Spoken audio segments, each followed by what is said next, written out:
Ladies and gentlemen, we should take our seats. It's 4:30. I'm on up to speed on that. Time flies when you're having fun. Are we all ready? Nancy? Yeah. Good afternoon. It is 4:31. So I'd like to call this meeting of the Moorhead Public Service Commission to order. May I have a motion to approve the agenda? So moved. Second. Got a motion and a second to approve the agenda. All in favor say aye. Aye. All opposed, same sign. Motion is approved. Also, unless anyone has any changes or concerns about the consent agenda, I'd entertain a motion to approve that. So moved. Second. Motion, got a second. All in favor say aye. Aye. All opposed, same sign. Motion is approved. Customers to be heard or recognitions? I don't, possibly a customer to be, no, I know who you are. Nancy? No customers or Recognitions? recognitions, no. Oh, okay, all right. Item number 7, old business. Anyone care to bring up any old topics? Fun or interesting? Less than that? John, you always do. Yep, a couple items. I got a call concerning shut-off notice here, so maybe Chris, you can address this.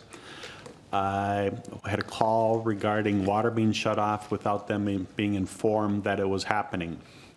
So can you kind of, and it was across the street, so I'm assuming it's with the Center Avenue project here, but I had always thought that we did give notice to all concerned parties when utilities were going to be shut off.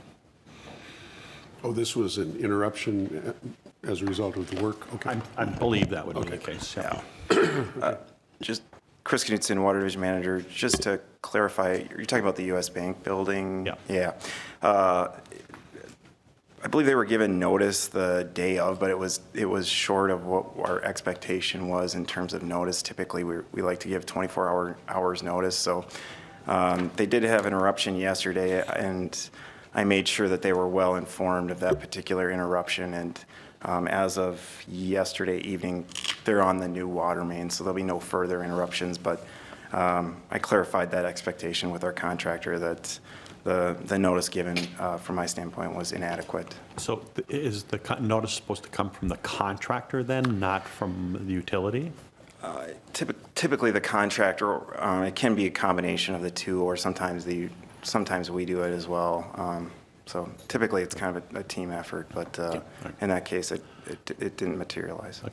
So what have we done to ensure that that doesn't happen going forward? It's just we're just being more vigilant on any future shutdown. So there will be the condos and businesses south of the railroad tracks on 4th Street. We'll see some interruptions. We've been in contact with those folks prior to the traffic control going up, prior to shutdowns, trying to make sure that their businesses are minimally interrupted as a result of the project. And so we do the best we can to make sure those notifications go out and that the project is seamless from their standpoint as well. Okay, thank you, Chris. Chris, just before you go, Chris, how long was the service out? Was it several hours? It was, yeah, I believe it was from 10 a.m. to 4 p.m., somewhere in that range, so more than 2 hours. I don't know the exact times. Part of it, the shutdown was extended because they had some issues with the temp water line that they were trying to reinstate service with. Yeah. That building required a larger temp water service line, and we had some issues getting that temp water line basically established for that water service to be reinstated. So we had some issues with the temp water. My feeling on this, and I don't know a lot about it, but as a customer, and I think that's what most of us are up here representing, is that that's not acceptable, and that rather than just doing our best to not let it happen again, I think our contractors need to understand that just isn't going to happen again.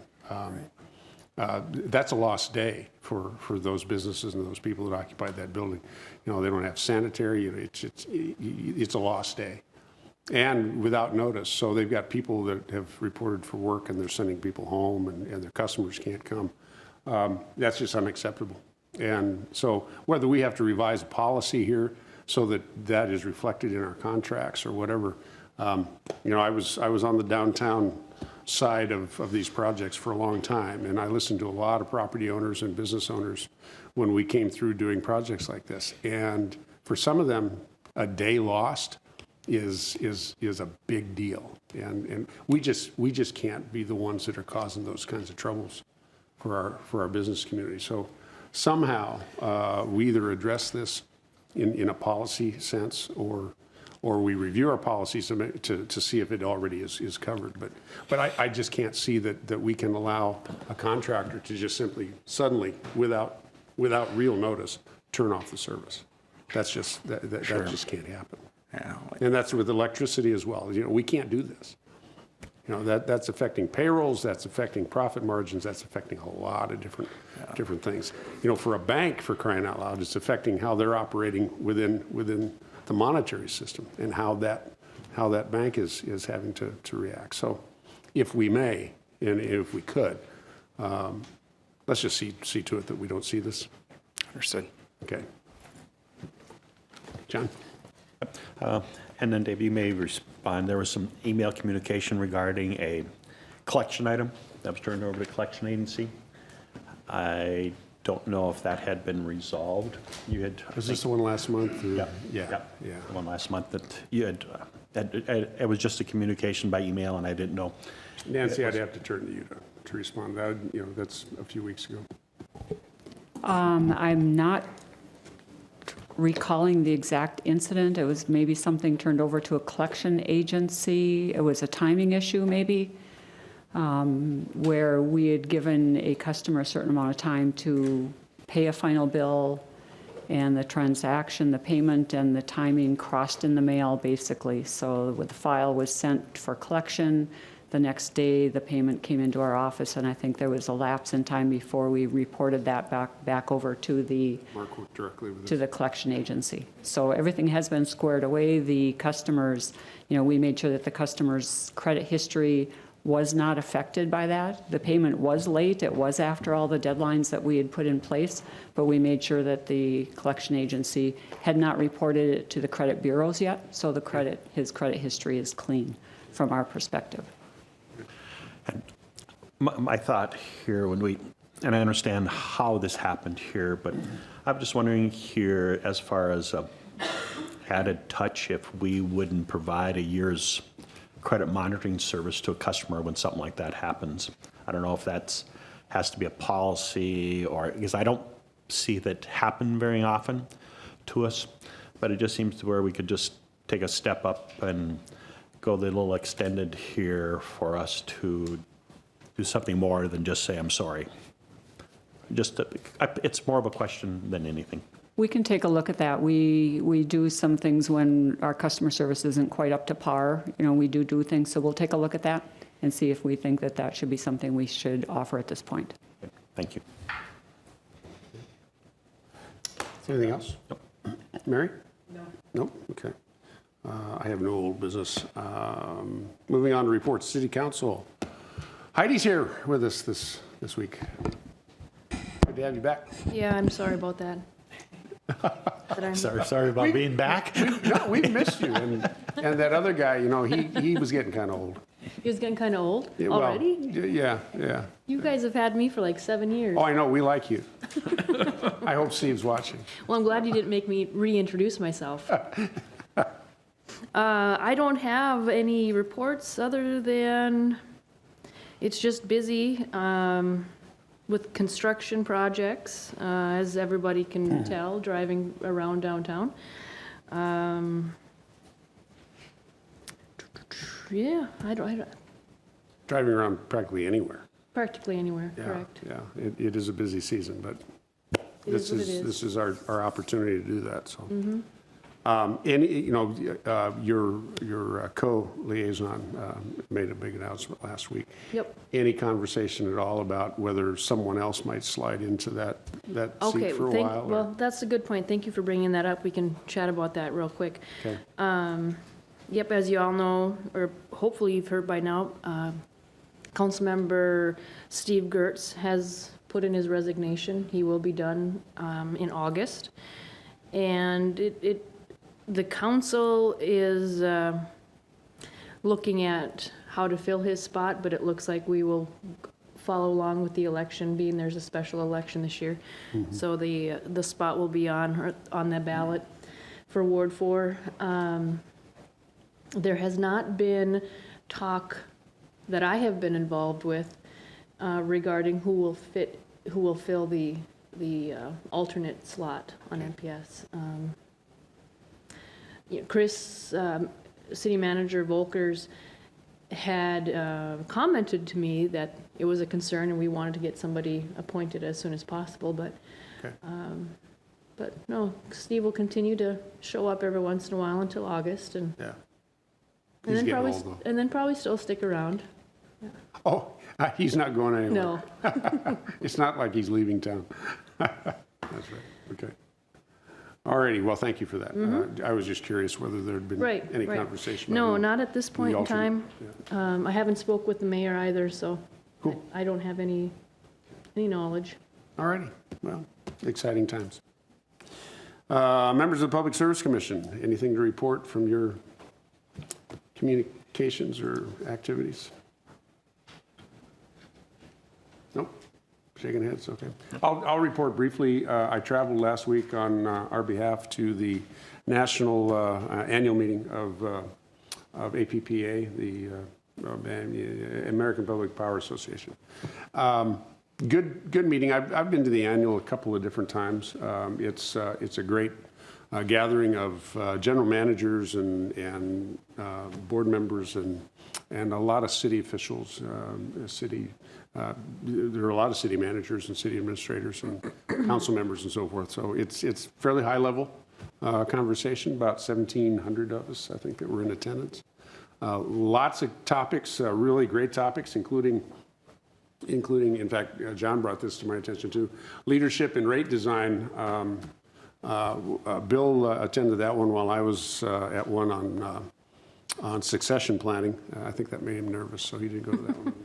But this rate design session, we both came away with the opinion that this would be a really valuable conversation for us to have as a board with our friends from MRES, as well as I think members of the city council and city administration. It's a very enlightening conversation. The presenter, what we'd like to do is bring the presenter that presented this session up into this area, because the topic was interesting. It had a great deal to do with not only how it is that we provide the service and charge our customer base for the service, but also how it is that we as a utility then design rates within the community to accomplish various other community goals and objectives. So sounds like a really, really good topic for us. So we're kind of excited about the prospect of broadening that conversation to doing something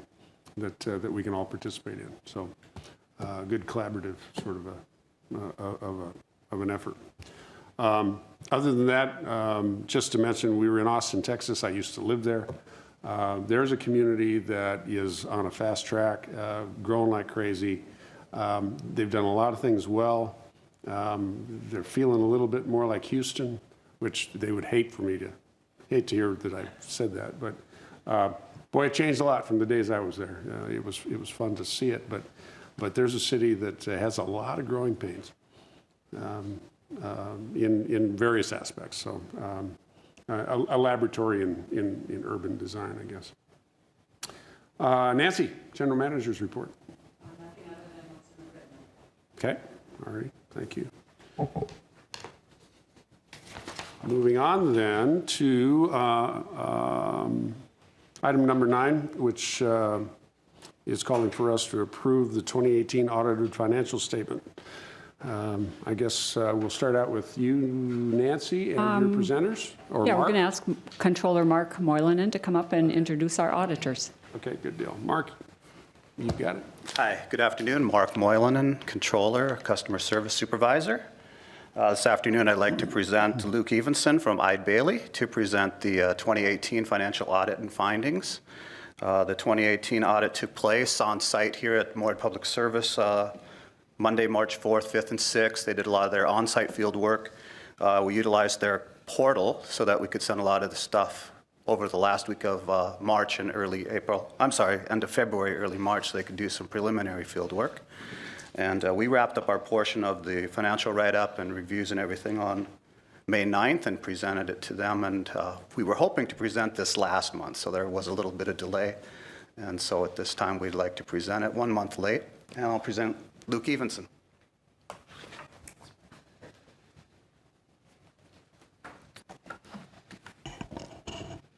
Hello, I'm Luke Evenson. I'm the auditor for the MPS utility for 2018. I'm with Eide Bailey. We're the company that conducted the audit.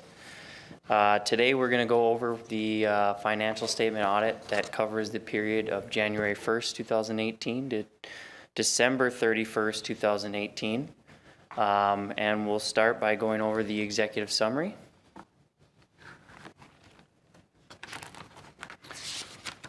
On page 1 of the executive summary, we have the purpose, which basically this is a shortened document from the actual audited financial statements that we feel gives better perspective and financial analysis of the figures that are presented in the financials instead of just the hard copy schedules that are in the audit, which I believe you guys all get a copy of. We're going to show some comparative information from the fiscal year we completed the audit from, and then some previous year's information as well. On the middle of the page, we have the audit opinion. And if you don't remember anything from my presentation today, this is the main point. Eide Bailey is brought in to give an audit opinion on the financial statements for MPS. And MPS received a quote-unquote clean audit opinion. And what that really means is it's an unmodified opinion that the financial statements have been prepared using accounting principles generally accepted in the United States of America and do not contain any material misstatements and are fairly presented. So like I said, that is the main reason Eide Bailey is brought in, to give that audit opinion, and that basically means that the financial statements are clear, accurate, and materially correct. So we can depend on those numbers. If we want to flip over to page 2, and if you guys do have any questions, feel free to jump in at any time. I'll also leave some time at the end of the graphs if you guys do have any questions on any of the pages of This the is why executive we have summary. Regala here, you know, he's the one that is on top of this sort of stuff, so, He's the numbers guy? yeah. Well, on page 2, we just have an operating cash overview from the past 5 fiscal years. Now, this is operating cash as of December 31st for each of those last 5 years. And this is basic, very basic chart, just showing the amount of cash on hand that you guys have at the end of each fiscal year. Okay. And basically nothing else. You can see we do have increases the past 4 years, but we'll go on to the next page where we do a little more analysis on maybe why that increase is showing up. But this is just operating cash, has nothing to do with bond reserves or long-term investments. Pardon me, Heidi, do you have a copy, or? Okay. And is this not showing up on your screen? Okay.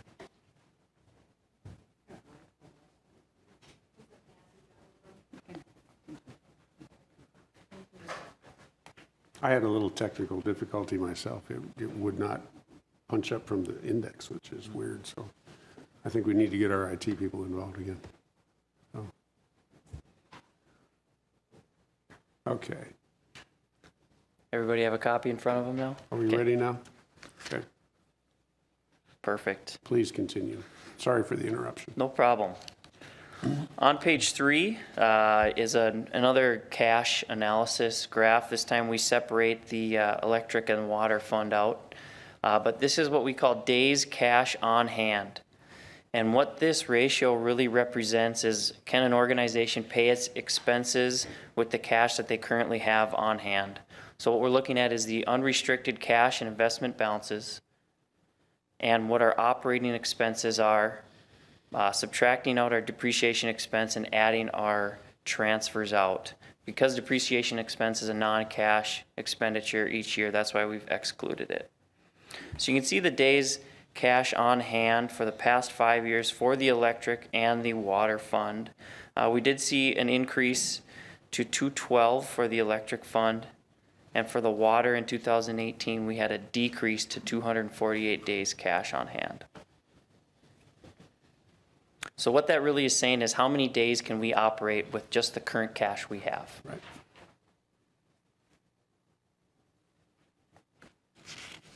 If no questions, we'll move on to page 4. Any questions? John?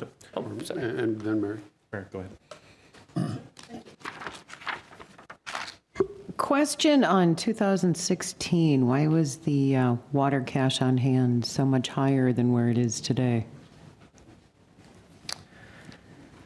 And that is a pretty good question. I don't have that information right in front of me. Might have to ask Nancy if you have any info on that. Okay, I don't have the document in front of me right now, but it was the 2016 Yep. numbers, cash on hand. That was our peak in this That- the- period of 5 yeah. years. Yeah. The water reserves really fluctuate with sales, and chances are that we had a dry year that year, so sales were up. And so then what happens is as they go up, then we turn them back into water main replacement projects the following years. So we use those to buffer the rate increases. Okay. But normally it's if it's way up, it's normally just good sales and dry weather that year. Okay, thank you. Just, I don't know if you have it here or not, but do you have a comparison of where our goal is for cash on hand versus actual cash on hand? I do not have what your goal is. Okay, that's fine. Nancy, do you? Sure, I can do that. So we updated our policy on reserves, I think late in 2017, and the target for the electric division is 200 days of cash on hand and 225 for the water division. And so I think for the first time, we've been working on I think the number on electric was 212, was that right, 212? Correct. So we've been working on that since 2012 when we implemented the policy, and we have matched that target finally on the electric side. The water side, we do fluctuate above and below, and again, put those excess reserves right back into water main replacement. So 200 and 225 on the two funds. That's almost an opportunity to just congratulate, because, long-term goals there, and particularly difficult on the electric side, but with the capital projects in replacing water mains and doing all of the things that we're doing to get, lead pipe out of the ground and all of the, asbestos and all the things that get people's attention. That's a big deal. It's a pretty aggressive that's a pretty big schedule, deal, yes, so. yep. So congratulations to the team on that one, because we've been working toward these particular financial goals for a long time at the same time that we're spending a lot of money. So good effort.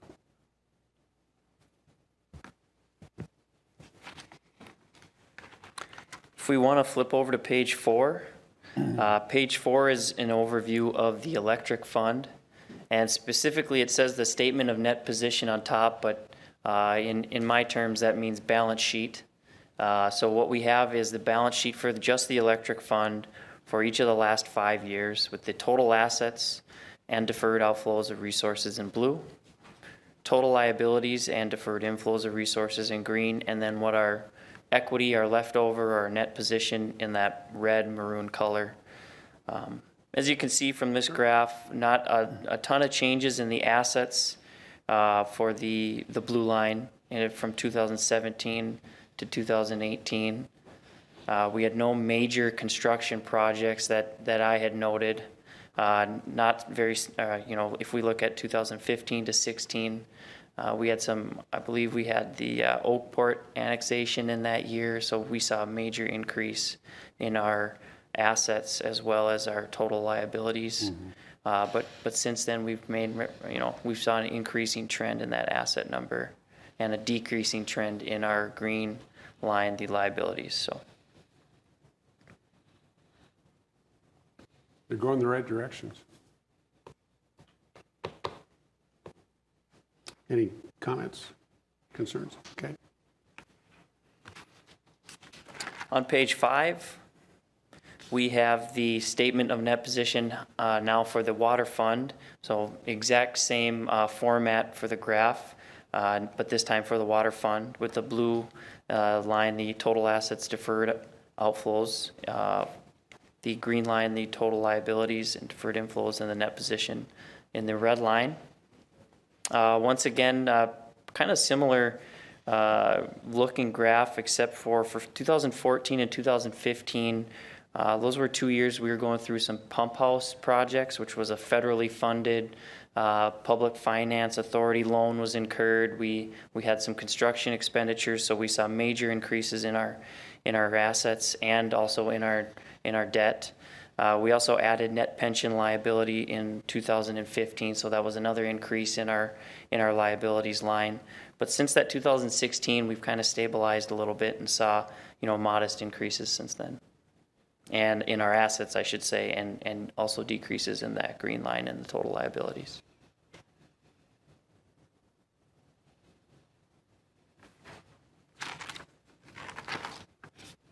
Moving on. Moving on to page 6, if no other questions. Page 6 is a debt service coverage ratio. And what this essentially means is what is MPS's ability to repay the outstanding principal and interest payments on debt with current income. So we see a number of 1.64 for 2018. Well, what does that mean? So for every dollar in debt or every dollar in principal and interest payment that's owed, we have $1.6 for as far as total income generated. So slightly down from the previous year, but as our narrative on the top of the page, as an auditor, really the only time we get alarmed is if that number's really getting close to 1.0 or below. That means we don't have funds coming in that we can't repay as far as our loan proceeds and interest payments. So. $1.64, I think we're okay. Okay. Moving on to page 7. On page 7, we're looking at the operations of the electric fund. So this is a snapshot of what the income statement looks like just for the electric fund. On that top line in blue is our operating revenues, our operating expenses on the green line, our operating income in red, and then what the transfers out to the city in the orange line on the very bottom. Once again, pretty stable from 2017 to 2018. From 16 to 17, we did have a rate increase. That's why our revenues jumped up from 41 million to 45 million.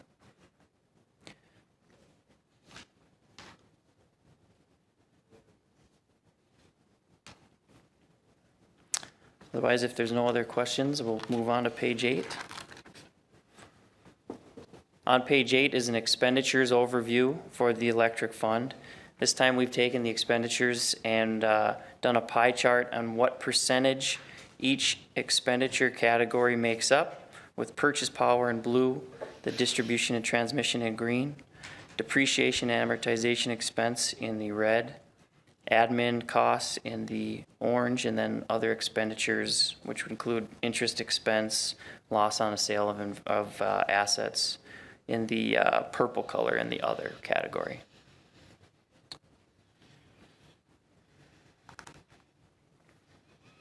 Not a lot of changes you can see from even 2016 up to 2018. Pretty consistent with purchase power. Always that's always going to be your leading expenditure category. I don't think that's going to change anytime soon. No. But even if we look at admin costs and other that those numbers aren't fluctuating too terribly much either from 2016 to 2018.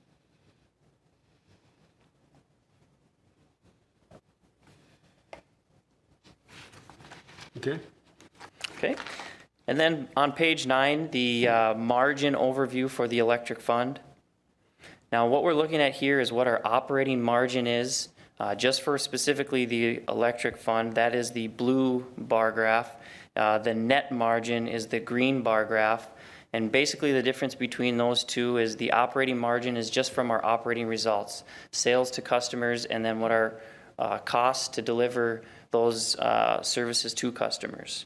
With the net margin, we're including, interest income, interest expense, any transfers out, capital contributions, loss or gain on sale of assets, things like that. So you can see how we compared from 2018 to 2014, these two numbers for the electric fund and the operating margin versus the net margin.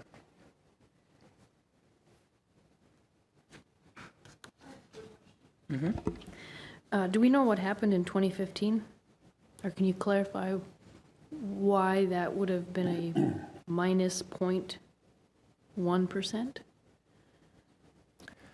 In 2015, that was the first year of implementation of, we call it GASB 68. It's also known as net pension liability. That was the first year that the accounting standards changed, and that basically put that liability onto MPS's books. It was the same for the city, same for many other governments around the country.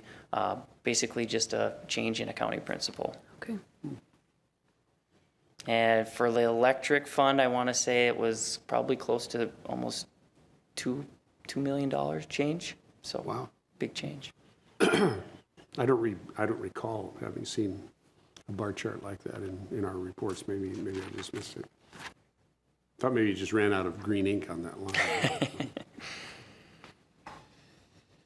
Okay. Any concerns there, folks? Okay. All right, then if we go to page 10, now we shift gears and look at some of the operations for the water fund and the income statement, specifically just for water. Very similar format as on page 8, but the operating revenues on the top, expenses in the green in the middle there, operating income in red, and transfers out in orange. Once again, similar to the electric graph, in 2016 to 17, we did have a rate increase for water. So that's why we did see those operating revenues increase quite a bit from 16 to 17. For 2017 to 18, we did not have a rate increase. We did increase our, go ahead. I think we did have a rate increase. Did we? Sales were just down dramatically. Sales were So, down? Yep. Okay, I'll have to update my notes.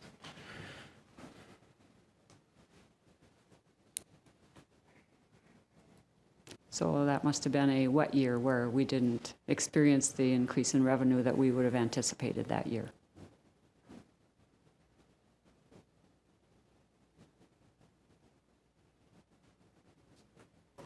Questions? Thinking about it? Moving on. All right. Page 11, expenditures for the water fund and the different categories that we have identified for the water fund. The water treatment in blue, the depreciation amortization in green, distribution expenses in the red, and admin costs in the orange category. One thing to note, we did have some slight increases this year in the administrative category, as well as an increase in the distribution category. For distribution, my notes say we had an increase in water main breaks from 18 compared to 17.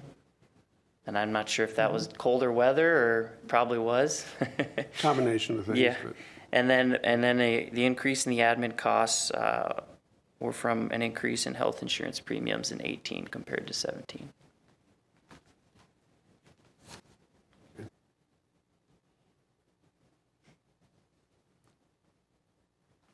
questions? moving on. And then on our final page, page 12, again, an overview of the water margins, the operating margin versus what the net margin, same exact format as the electric page, but we had an operating margin for the electric fund, the blue bar graph of 21.5%, and our net margin, so our net income to operating revenues was 18.6% in the electric, or in the water fund for 2018.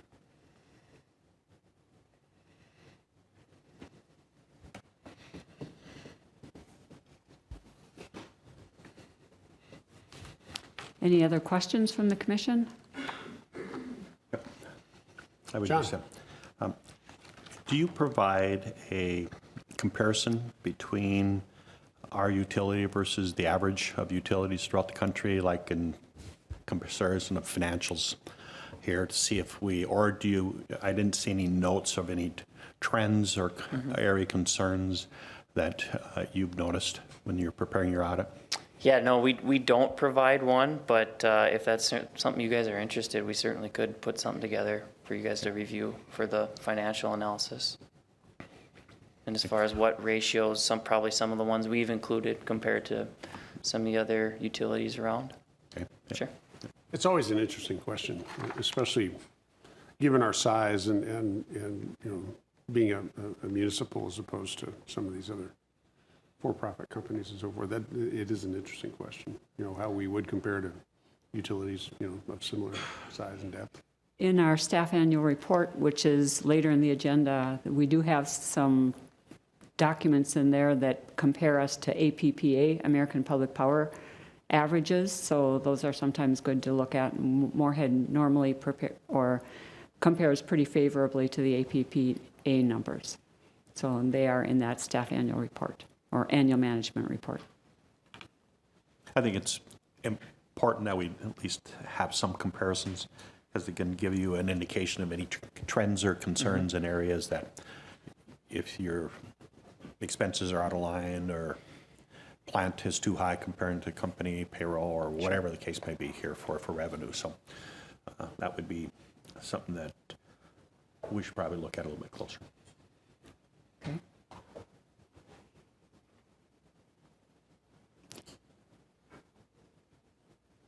Okay, what else we got? That's all for the audit presentation and the financial analysis that we've prepared. So if anyone has any questions on either of those two, on the audit or some of the numbers we went over, I'll take them now. And I'd just like to thank Luke and Ide Bailey then for the good job they do when they come in and they get through the audit in a very professional and expeditious manner. And to thank Controller Mark Moylanen and Accountant HR Coordinator Jerry Borman, who work very close with them and have everything pretty ready to go when they get here. So it's a really smooth process. So thanks everybody that participates in that. Well, we've noted no particular flags or concerns or anything like that. I do like John's idea of maybe the follow-up to this is that we compare. And you know, identify whether there are some trends, whether there's anything we need to actually be a little concerned about. You know, some of the conversations that we're having in various places across the country, and with particular regard to purchase power and you know, supplies, you know, for things like that, is even the conversation about if our public power supply gets privatized and how that impacts us. You know, if that gets privatized, that means it goes for profit, and that means we have increasing costs and so forth. So it's always helpful to every once in a while, you know, kind of step back away from the immediacy of running things from day to day here and take a look at what the future might actually bring, given significant changes to the way people think about things at a national level. It's kind of scary, really. So. You know, we might want to just follow up. Would you like to do that on one of the strategic planning meetings and just go through some of those numbers and comparisons? I think so. And I think also, as far as another area is infrastructure.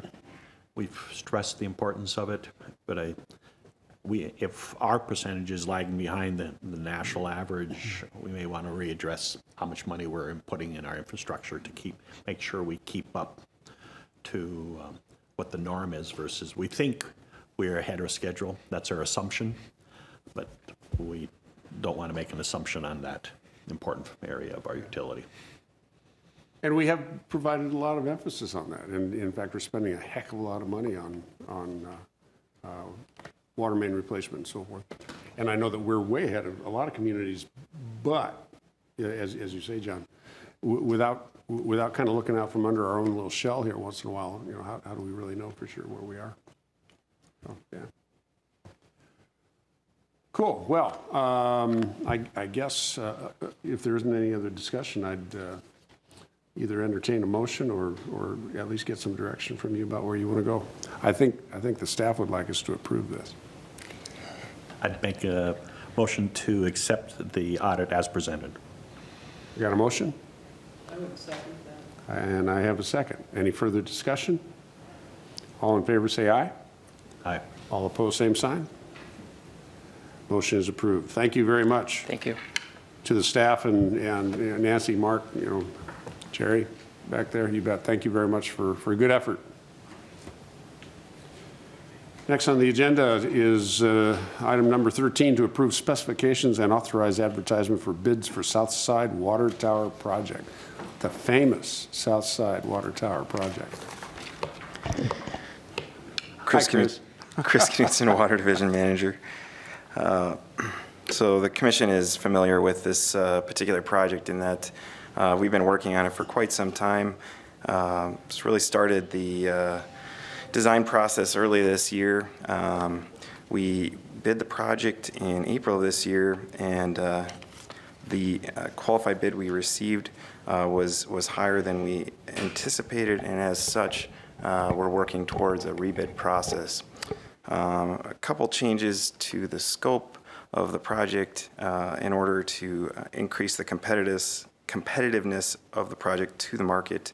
One of the main things or main pieces of feedback we received was that the construction timeline on the first bid process was a little tight. As such, we're proposing nearly a 2-year construction window on the project, so August 2019 to July 31st, 2021. The other scope alteration that we made, and you'll see it as a separate project tonight, was removing the water main component of the project. In the first bid packet that we had, the water main was a significant portion of the project, and oftentimes the tower contractors have to subcontract the water main, and there can be some markup associated with that. As such, we felt that it would be appropriate and possibly cost-saving for us to remove that portion of the project, and that's what we're proposing to do.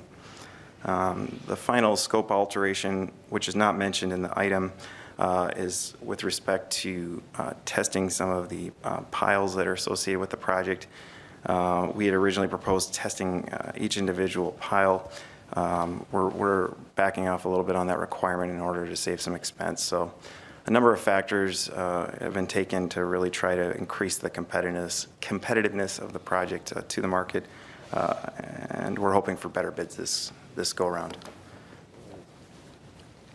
So we're hoping to approve the plans and specs for the project and advertise and hopefully receive competitive bids. Folks, any questions? John? Chris, who is going to review the bids once they're received to see if they're compliant? So one of the pieces of the bid package are that basically we're just going to have, previously we had 2 qualified contractors for the bid process. This time around we'll have they have to fill out a pre-qualification statement within the bid document. So they'll have to list, for example, 5 previous projects that they've completed and some references. So that's what we'll receive as part of the bid document. Okay, but last time I believe we had Apex. Apex. Apex. Who is going to do that work this time around? Apex will continue to be working on this project. We have, when we did the original RFP, it's basically our contract is existing with Apex. They agreed to help us with the rebid portion of the project. So they'll be reviewing the bids for the project as well, for this rebid portion of the project. If I remember correctly, I think there was some concern expressed from the commission about them and the work they had done for us on the last time around. Is that the only option available, or is it because we have a contract with them? It's because we have a fixed price contract in place with Apex. So presumably we'd have to get a different engineer to complete the project if we change course. And we had the inspection of the project and the construction admin of the project included in that lump sum price. Okay. So it'd be a difficult process to complete. Okay, all right, thank you. Chris, you've indicated at least some steps that you're taking in order to ensure that the review of potential bidders is going to be even-handed, and that. I mean, we were very concerned last month or 2 months ago, whatever that was, that it just didn't appear that everything was the way it was really supposed to be. Without getting into specific sorts of accusations or anything else, but it appeared that somebody got eliminated that shouldn't have been eliminated, and so I think what John is talking about and what I was concerned about then and what I'm concerned about now is that we have a good process that is above board, that doesn't get the kinds of questions that we got out of that last one, and I think that falls on you to oversee then our contractor, Apex, to make sure that we're bringing good bids in and that we have an open process. Correct, yeah. So as part of this process, we're anticipating opening all the bids that we receive.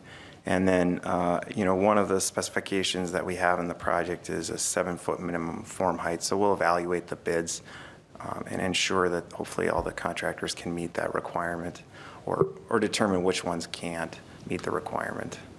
I think we need to just make sure that everyone understands what those particular specific specifications mean. Right. It seemed like we were even into semantics this last time.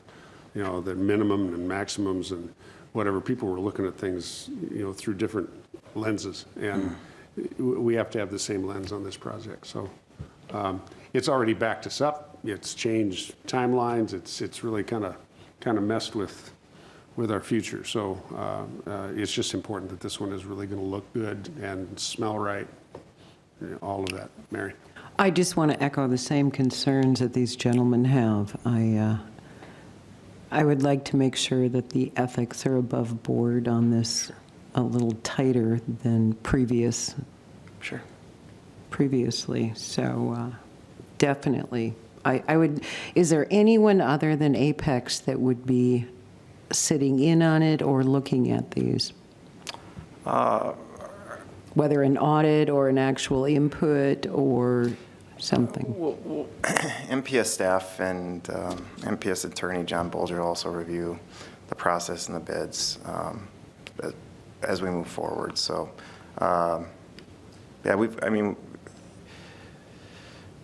hopefully that satisfies your concern. No, the end result will satisfy my concern. Sure. Yeah. Thank you. Fair enough. Well, I think you've got the point. So, because we need the tower, we've got pressure issues, we've got all that sort of stuff. Heidi? Thank you. Excuse me. Chris, you said part of the rebidding package would be backing off testing of piles. Anybody who's watching might be a little concerned when they hear we're going to back off on testing. That might be a little alarming that we're not taking all the steps necessary to make sure everything is safe. So can you explain what you mean by backing off testing of piles?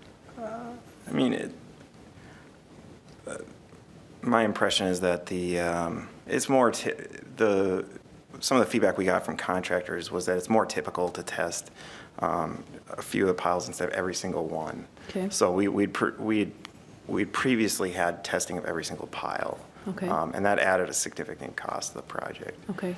So based on the feedback we received from contractors, a more typical process is to test a certain percentage of the piles. Okay, and what does that mean?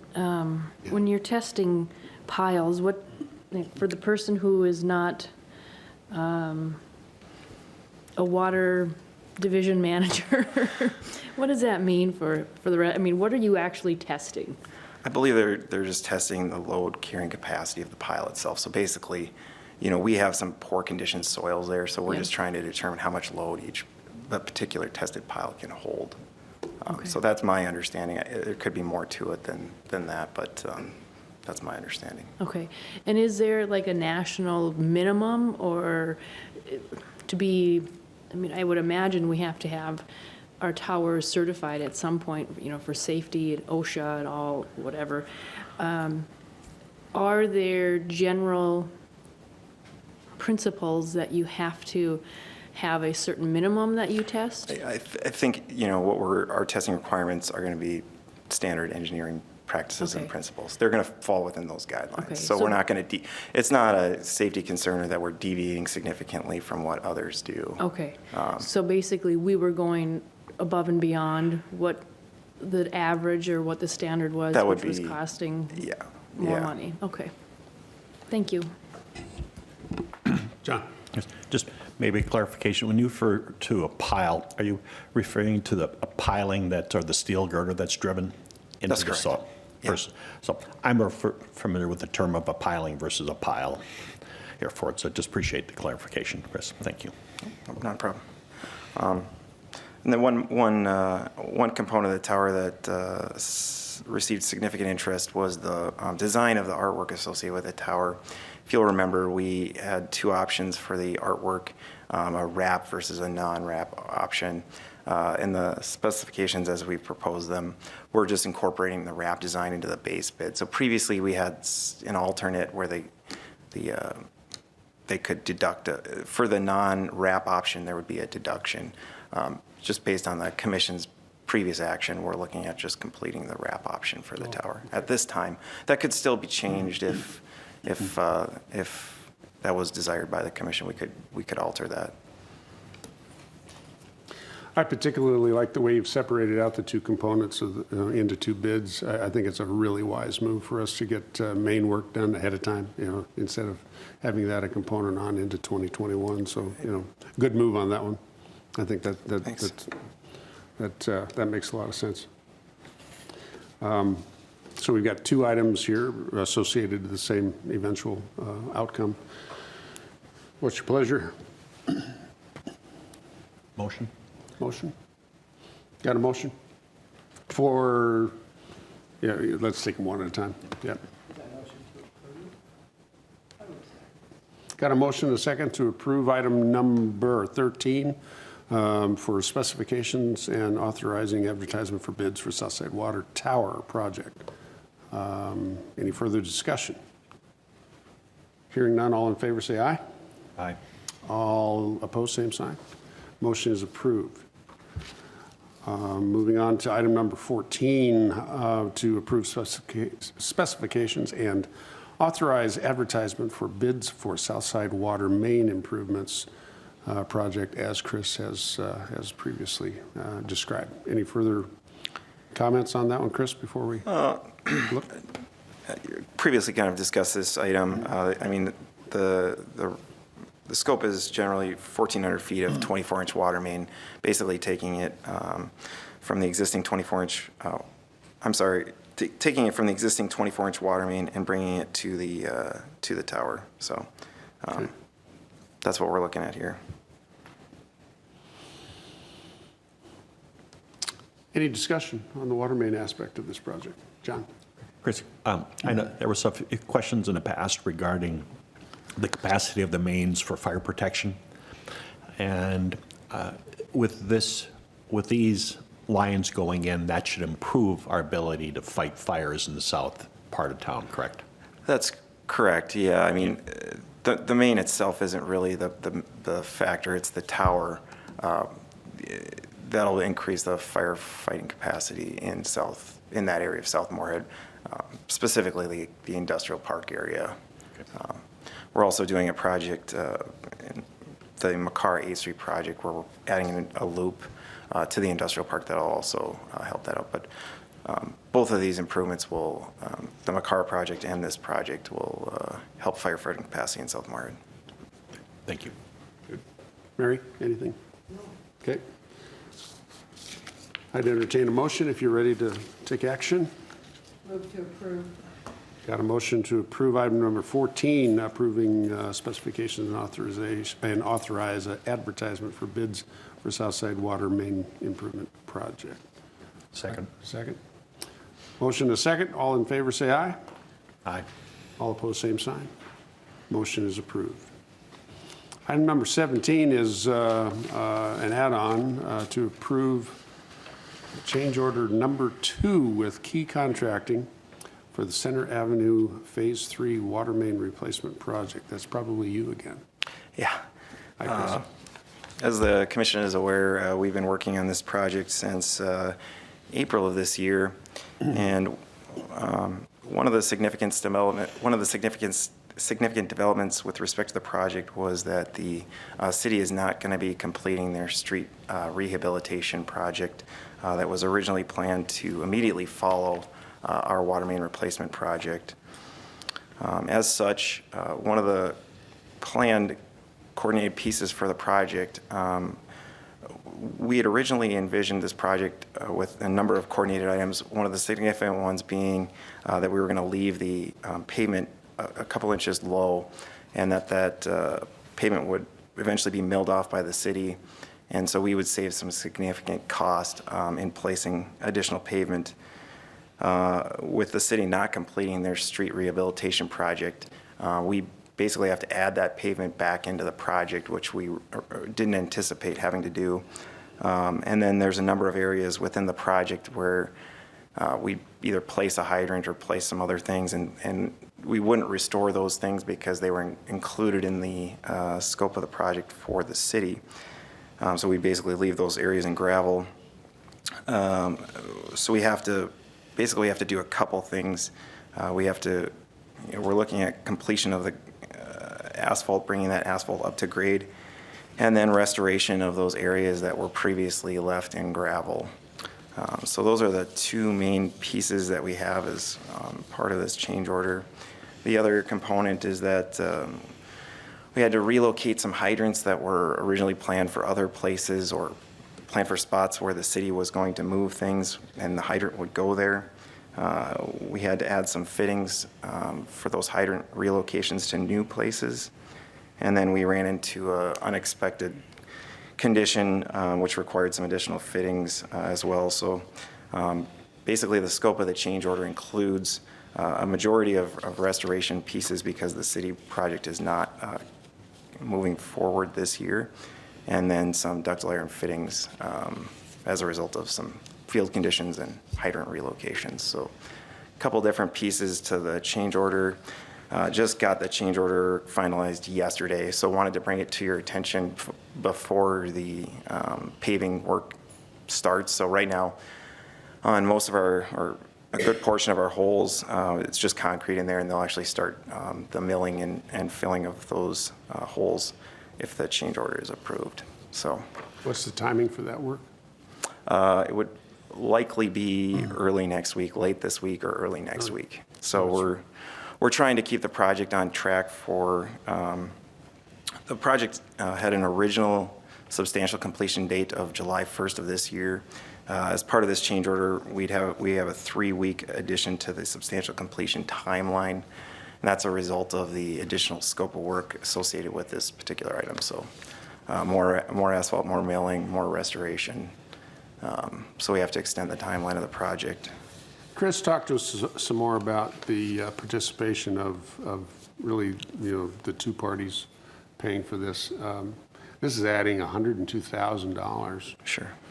to a project that was supposed to be in sync, and we worked real hard to pull this together so that'd be a 1-year project. And Right. I understand the bid problems that we had at the city and so forth, but gosh, this is $102,000 that we weren't anticipating, and I'm just wondering if this is the only solution. Is this the best solution for $102,000 worth of concrete that's going to be torn out of that street probably within the next 18 months? Yeah, so we, myself and Bill met with the city a number of times as to kind of how to move forward with kind of with what we were left with the city not completing the project. And one of the options would have possibly been having the city complete some of the milling and filling of the asphalt that goes on top of the concrete. And based on discussions with city staff, it just didn't work out for their timeline, and there was very limited economic advantage toward the city completing the work. It would be in their probably very nearly the same cost. So It's not in anybody's. It's not in our interest or in the city's interest. I understand that. right. But it's $102,000. Am I right? The city engineer has offered about $18,000 Yeah, it'll be as a city portion of that. it'll be a little bit less than that 18,000. The city has offered to complete or pay for basically the curb and restoration associated with the U.S. Bank. They call it the bump. There's a curb bump out that used to bump out where a That tree everybody was. hates.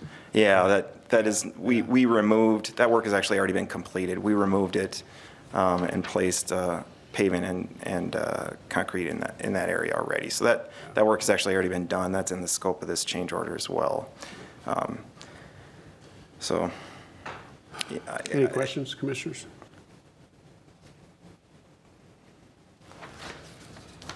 To answer your question, I think it's the best option. I understand the payment implication, but from a warranty perspective, having a singular contractor to work with if there is issues after the fact is a good piece to have, so that, I'm not sure what the timeline is for the city project, if it's a year or past that. It will be important that the patches hold up and that, the pavement is maintained as much as it can be. And Heidi, I'll call on you and just to say, as an enthusiast for downtown as well as for what we're doing here, I'm even excited about the prospects of what might be possible because of the failed bid attempt that happened to do the work that had been outlined earlier. I just wish that we didn't have to put that kind of cash into a project that will be undone eventually by whatever project it is that is assembled by the city. And that process is really just getting started with what I think is going to be an exciting and interesting planning process. But this is just kind of painful to have to look at this number and give you a decision really quick. Based on the circumstances. So, I'll do some inquiry with the city and just bring up the question. if you would, again, I said earlier, the five of us sit up here as representatives of the people that pay the bills, and this one is just really hard for me to accept. And we've done bigger change orders, and we've over the years, we've spent a lot of money that we weren't always happy about spending. This one, when I can see that road disappearing again shortly because of whatever it is that's going to be designed, I just have a hard time saying to the people that pay the electric and water bills and so forth that we're going to do that kind of stuff. We're going to patch the street and then we're going to tear it up again. So, yeah. So, and I don't know what the solution is. It's more frustration than whatever. If there's a better sharing of the cost with our friends at the city, I would love to have that conversation here in a hurry, rather than delaying this any longer, so that the people that are facing that street with businesses, have to wait any longer either. So, Heidi, thank you for offering to look into it. Yeah, I'll bring it up at Monday's meeting. Okay, I hesitate to approve this right now, but if it comes up at Monday's meeting, that's a few days out. We don't have an opportunity to really take action, so, if there's some kind of, I would recommend that we look at taking some action tonight, because Yeah. otherwise I have to, we'd potentially delay the completion of the project by, yeah. we don't have another meeting for quite some time. And maybe as collaborators and cooperative folks here that are looking out for the best interests of everybody, we can come up with something afterwards that doesn't sting quite so much. So I would. that's my problem with it, so. Any comment, John? I agree with your, I guess, thoughts here, but I've talked to a few businesses here, and the impact of the streets here is significant, so we Yeah. need to, We gotta get we need to open. move forward. Yeah. It's got to be done. And it's unfortunate that it's a process, but we got to fix it. And Yeah. Yep. so I would make a motion to approve. I got a motion? Reluctantly second. We're all so enthusiastic. I have a motion and a second to approve the change order as presented, only with the side comment that we'll visit the issue on the backside. All in favor, say aye. Aye. All opposed, same sign. Motion is approved. Thank you very much. We aren't closing tonight for any reason? Nope. Okay. Upcoming meetings, members, you can see the opportunities that are in front of us here, including a couple of looks at some of the generating facilities and so forth out there. So take a look, see what you would like to possibly participate in, and let Nancy or the general manager know. Any further business to come before us? Everybody's quiet? Entertain a motion to adjourn? Got a second? Second. I'll take the second. All in favor, say aye. Aye. All opposed, same sign. We are adjourned. Thank you very much.